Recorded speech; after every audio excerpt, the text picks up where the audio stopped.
What's going on, guys? Nick from Comic Culture here. It's time for Nick at Night, my weekly comic book review show. New note here, we have a discount code over at Cadets Toys and Comics Comic Culture. Go ahead and use that. You can save 10% on your purchases. It's really great for those FOC looks. Go ahead and create an account over there. Go ahead and stack up all your FOC books, but coming out very soon, and you can apply that code when you get invoiced on release day. All right, let's get into the books we read this week. We're going to start over in Dark Horse with Usagi Yojimbo Kaito 84 issue number 3. Now, I've loved this series so far. Unfortunately, I think it's winding down here very soon. I want to say it's 5 issues or so, which is really going to make me want to see more from this universe. I love the way that they're blending a more modern yet 1980s version of Usagi's bloodline with some of the ancestral Usagi characters and some of the ancillary characters from back then. A lot of flashbacks, a lot of spirits going forward, and we're mixing the teams together in here and heading towards our goal right now. What's really going to be fun, though, is now we're going to be going into these dungeon scenes. Our team is going to be split up to take on individual threats, and so we're going to have some cool action coming up, and we're going to have some spotlights on specific characters in the team that we haven't quite seen just yet. The interior artwork for this series is absolutely incredible. It has this painterly style to it, like a watercolor type aesthetic, and I just love the way the characters are portrayed and the environments and everything, the action scenes. It's one of the best looking comics on the shelf today. The only negative I have for this one is the fact that we are on issue 3 of 5. I want to stay in this world for like 12 issues. I want this to mature a little bit more and head us in different directions. And I really hope the team gets a chance to do that, but I'll take a nice, tight, great 5-issue story as well. Let's go over to Marvel next. We have Dimensional Rival issue number 5, the last issue in this run. I recommend picking up this in a collected edition if they become available, because it's a great example of just a bunch of different creators collaborating together to tell the same kind of story. The story itself is pretty loose. There's not really any kind of consequence towards the end or big revelation. There are some cool little quick one-liners in there that talks about maybe the scope of Marvel Universe and some of the stones and artifacts around there.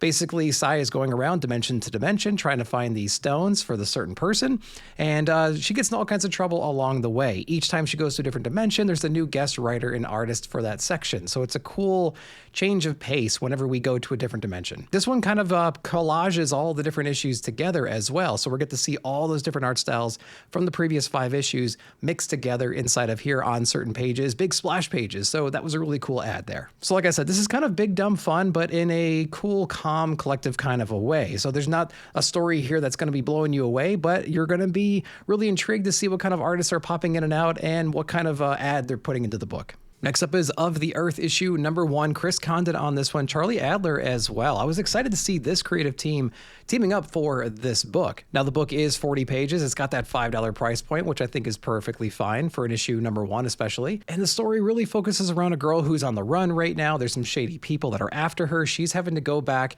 and, reacquaint herself with some of her family members. And so like her grandmother's a little bit out of town. She's in a safe zone. We're going to go see her and try to, mend that relationship that was broken over the years and to seek asylum, essentially. There is a lot of just Texas in this book. We run into a lot of other characters along the way. We have some sheriff that we run into that's really ominous. We have some locals that are kind of crazy. We have the shady past we're running from. The environment itself is essentially a character in the story. Now, it does lean horror towards the end of the book, and we don't exactly know why. It's a great cliffhanger towards the end, but it's really a long 40-page issue, us following this girl who's kind of on the run and having to deal with whatever circumstances she deals with on the road to her grandmother's house. Then, of course, when she gets there, there's a bunch of other trouble that she's going to be running into as well. So we're going to be uncovering the mystery of this land, who she's running from, why she's running, I'm sure, in the next coming issues. So I'll be sticking around for those. For an issue number 1, there was a lot of cool atmosphere building inside the issue. A lot of questions still unanswered, though, which we'll get in the next coming issues. All right, next up is Odin, issue number 1. James Tynion co-writing this one with Bennett. This is an interesting story. I think if you like what James Tynion typically does with a group of characters and the way that he helps dissect them and understand, or lets the reader understand their unique perspectives and their power sets, so to speak, their personalities, how they're going to work as a team together, it's more of the same here. But we have a bunch of punk Nazis getting together, trying to go to this like forest in Norway to summon the god Odin himself. So the majority of this book up front is just getting used to the characters themselves. Again, we have this one woman who's trying to infiltrate this cult, so she's dissecting everybody's personalities and trying to find the hierarchy of power there. Once they get to where they're going, all hell kind of breaks loose. The book quickly turns into like a witchcraft summoning type of a book to get to this other dimension or this other plane of being to access this god. And a lot of horrific things happen along the way that we're going to have to try to uncover and trying to overcome in the next coming issues. So if you love books like Nice House by the Lake or By the Sea, or if you like Exquisite Corpses, you like how James Tynion writes a large group of characters that are all very diverse, I think you're going to really enjoy this one. This one's a little bit different because it has like that Nazi punk horror element thrown into it. So it's kind of more of the same from my opinion, but if you're into that, you're going to love this book. All right, let's talk Lobo issue number 3, kind of a step back, really weird introduction to the character for Next Level. We had a basically 2-issue arc that we started with Lobo trying to join the social media conglomerate. He wouldn't play by the rules. He ended up getting kicked out of that. And so now he's trying to find his place in the universe again. This issue features Nicoletta Balderi. I hope I'm pronouncing that right. She does a really great job of changing the whole aesthetic of the book. It is a retrospective tale, taking Lobo back into his childhood when he was on basically a school field trip to an aquarium where he gets into all kinds of trouble. We meet a new lantern in this one as well. I think it's a brand new lantern as far as I'm aware. And we get to see how Lobo interacts with that character and abuses the lantern power at the same time. So it was cute. It was funny. I like the aesthetic of it. This book is kind of aimless right now for me, and that's not necessarily a bad thing, but like I want something to build towards. I don't exactly know what we're doing besides just living in a day in the life of Lobo, which is fine enough, but sometimes it's fun to have an ultimate goal established early on that we're working towards, especially with a brand new series on an issue 3. Kirkman and Otley back over on Invincible Battle Beast. We have issue number 9 coming out. So Conquest is now arriving over at the planet where Battle Beast is helping some folks establish their entire empire again. We've taken care of the monsters that we had previously, and so Battle Beast is in this mode of how do I get off this planet to go find that next big threat? And luckily, the next big threat actually came to him in form of Conquest. What's really cool is that Battle Beast and Invincible, probably in the first dozen issues or so, is running alongside each other. Like that's the time frame we're in right now. This isn't Battle Beast today in the Invincible universe. This is actually Battle Beast way in the very beginning, maybe in the first trade or 2. And we know that to be the case more because Conquest is showing up inside this issue here. So that's all happening somewhere in the first 70 or so issues of Invincible. So it's cool. I know there's a lot of people out there that are reading Invincible right now or have read Invincible, watching the TV show. I recommend going ahead and getting Invincible Battle Beast as well. You probably are reading that. Go ahead and get Capes too, because Capes was remastered. I think the first 7 issues were remastered, but they're also starting with a new issue continuing that series, I think this summer. So keep a lookout on FOC. We have a lot of great Invincible content to consume right now, and I'm loving all of it. All right, next up is G.I. Joe issue number 22, my favorite Energon book out right now. This was a cool issue, sort of a transition issue as well. Some of the Joes, including Risk, get sent on a new mission to hunt down additional Energon.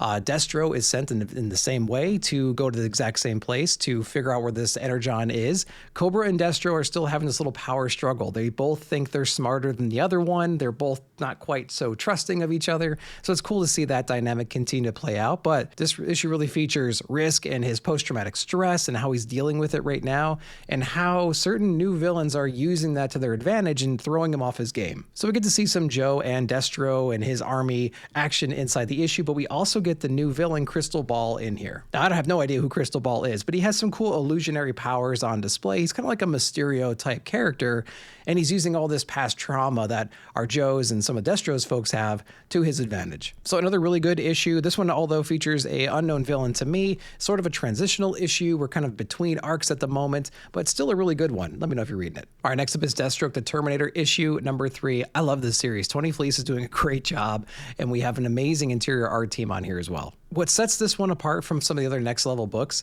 is the fact that we have a really intriguing character. We have a really interesting problem we're trying to solve. A lot of mystery around there, just nonstop action, and enough narration and just character interaction to answer some of the questions, but leave key things still unknown to really drive the mystery forward some more. Now, if Deathstroke wasn't enough, we had Deathblow and Deadshot added to the previous issue. The 3 of them are going to be going at it for the majority of the issue, and we learn why in a pretty cool, natural way. Earlier in this universe, a lot of the villains got together and developed these rules for just conducting business. They were stepping on each other's toes. They were breaking unwritten rules in their area. So they went ahead and developed some just rules to live by if you're going to be an assassin in this world. Now, some people broke those rules and there's repercussions for doing that. And so I'll let you uncover the exact details around that and some of the other people that were trying to ruin the party. Some really cool other characters were thrown into this issue as well. So I love just the world building in general in here. And again, the small mysteries that we continue to have that just push the narration forward and the nonstop freaking action in this book. It's an incredible series. I recommend everybody picking it up. It's my favorite next level book out right now. Next up is Catwoman 87. Love this series so much. We have Groenbeck doing the writing on it. Selena Kyle is having to deal with a lot of threats inside of Gotham. So we have Black Mask taking over everything, and he's really targeting her past to use that against her just to get revenge on her because he's a sick freak. Now, if you remember Holly from year one, that character is brought back, aged up, and we get to see what she's up to in here. And she's actually being weaponized against Selena in a very interesting way. And it's putting Selena in a very uncomfortable position, and she's having to go further than she normally would to not only rescue Holly, but also to just find Black Mask and end up taking him out. I love all the callbacks in this series. The issues leading up to this one were very heavy in the year one aesthetic and nostalgia, right? And so we got to see some recreations of classic panel work, and we get to just bring back characters that we know and love from that era into this current one. And it didn't do it in some kind of cheesy, like unearned kind of way. I think it all rolled out pretty naturally. And I just like the feel of this book and the look of it as well. So if you're into those classic year one vibes, I recommend checking out Catwoman right now. I think you can go back to 83, 84 to start this arc. It's very worth it, I think, to catch back up and see what's going to be happening in the next volumes of Catwoman. So don't sleep on this series. It's a really good one. All right, let's go over to Batwoman issue number 3. Now we have Rucka on this one and we have Danny doing the interior artwork. Now I am a big Danny fan. Pretty much anything that she's going to be part of, I'm going to be buying and reading. Unfortunately, this series is just really not doing the reader any favors just yet. We're 3 issues in. We still have a lot of unanswered questions. Some of the questions we had from the very first opening scenes of issue number 1 still exist, and we're getting more and more questions every issue, unfortunately. So at some point, we need to know what is going on. There's obviously some hints to what's happening. We can infer what might be going on, but there's just not those punches, right? Those moments where it's like, there's the revelation, that's what's exactly happening. There's some cool action in the story.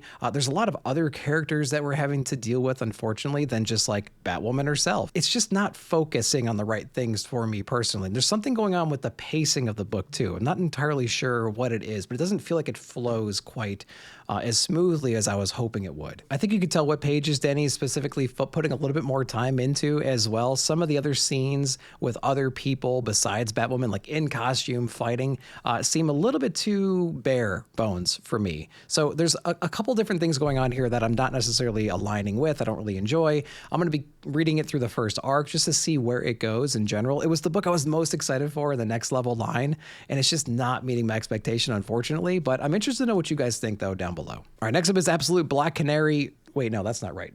Nope, Absolute Green Arrow issue number 1. Pornsack on this one. I haven't really resonated with much of his work in the past, and so I was a little hesitant to get inside of this issue and see what he had in store for Green Arrow. Now, it certainly doesn't hurt to have Raphael Albuquerque doing some of your interior artwork, so you know it's going to look great. It's going to be moody and atmospheric, and it's going to have some great line work and characterization. So from an aesthetic point of view, I think the book is doing a great job of being a horror book, but also like this detective book at the same time, so it's really great from an aesthetic point of view. Now, story-wise, man, there are so many little relationships and different characters and different people at play, and this person worked with this person, but then this person betrayed this guy, and then this happened, and that was sold, and then this other thing happened over here, and this person was murdered, and we got to figure all this out. Like, I had to read the series twice, or the issue twice, to get really a sense of what are we doing? Who are these people, and why do we care about them? Now, it is Black Canary focused, so she's basically playing this bodyguard role. She's a former MMA fighter. She's trying to make money because her dad is sick and can't afford the medicine.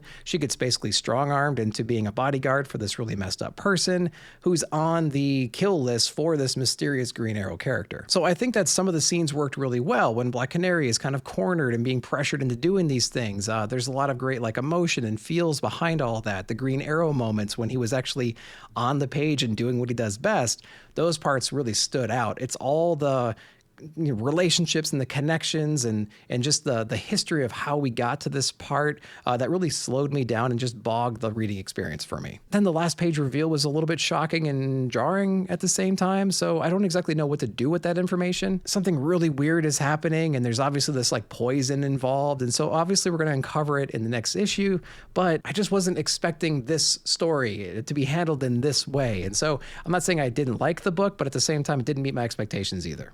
All right, guys, that's what I read this week. I hope you enjoyed that. Let's now go over to League of Comic Geeks and see what I'm interested in next week. All right, guys, we're over at League of Comic Geeks. First thing we're going to do is go over to May 27th, and we're also going to do regular, annual, and we are going to do most pulled. So let's see what I'm interested in. Absolute Wonder Woman, of course, is one of my favorite books out right now. We have the Ultimates issue number 24. I'm only reading the proper run, not the other runs, and so we're going to be seeing what's going on inside of the Ultimates. Not really reading anything else up here. Swamp Thing 89 number 2. Really incredible book. I'm so glad they were able to bring that back, so that's definitely on my radar.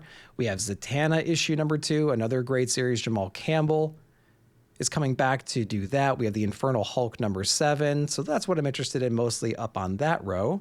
We have Corpse Knight number 2. I liked issue number 1 well enough. I'll check out number 2. Escape was one of my favorite comics of last year. We have number 7 coming back, as well as Hyde Street number 12. It's a great year-round horror book with a great cast of characters, so number 12 for Hyde Street's coming out. We have Peril, Brutal Dark, Ezra K. Mystery number 4, a really good DC Vertigo book if you haven't been reading that one. It's got a great crime noir, Indiana Jones kind of a vibe, so you can check that out. Keep going down. We had Red Roots issue number 2. Number 1 sold very well. A lot of great reviews for that book. I had a good review of it, but it has a lot of interesting places it's going to go, and there's a lot of hints to that towards the end of the issue, so I'm interested to see what happens in that series overall. I'm stacking Phantom of the Opera right now until I go back and watch the movies. Conan the Barbarian is one of my favorite ongoing books right now. We're at issue number 31. They have all been great. Capes number 7. I think this is when we're going to be starting the new issues for Capes. I think 1 through 6 were reprints. So Capes number 7, I think, is a brand new one. I got to go back and reread Capes 1 through 6, but I'm going to be grabbing these in the meantime. Then we have Superman Father of Tomorrow issue number 1. That might be a great one to check out. Fireborn number 2. Number 1 was really exciting. I'm not reading Lost Fantasy, so I think I'm not quite in the know of the character or just the overall story, but I had a great time with issue number 1. Seasons number 10 is a great story. Love that one. What else we got over here? Florida Hippopotamus Cocaine Massacre number 4. I think this is the last issue maybe for that one. And then this is kind of wearing me out a little bit, to be honest with you, but I'll be checking out issue number 4 and seeing if it's the last one. In Your Skin number 2 is coming out. Number 1 I had some critical thoughts of, but we're going to see where the story goes overall. We have the Hab issue number 2. Really great creative team on this. We'll see what the story ends up being. We have Is Ted Okay number 4. I really love this series and all the different covers they have with it. We have Berserker, Light Draws Breath number 1. That's a great series. Quiet Place number 3. If you like the movies, read the comic. It's really fun. Then as we go down, Spirit of the Shadows number 5. Number 4 was one of my favorite issues of the year. We have issue number 5 coming out, probably winding down either here or soon, so I'll be looking forward to that. We have 51 number 3, a fun book from Kurt Piers and Area 51 Technology. That's been a good time. Let's continue down and see if there's anything else. We have Honor and Curse number 3. I might check that one out if I have some time. And as we go down, we're going to see if there's anything else that stands out over here in the top rows. That might do it right there for your sneak peek for May 27th, 2026. All right, that's what I read, and that's what I'm picking up next week. I hope you guys enjoyed that. Let me know down below what you read and what your favorite books of the week were. But as always, guys, thank you so much for watching. Like, subscribe, share, hit that bell notification to be alerted whenever I put out new videos. Thank you so much for watching. We'll see you in the comments.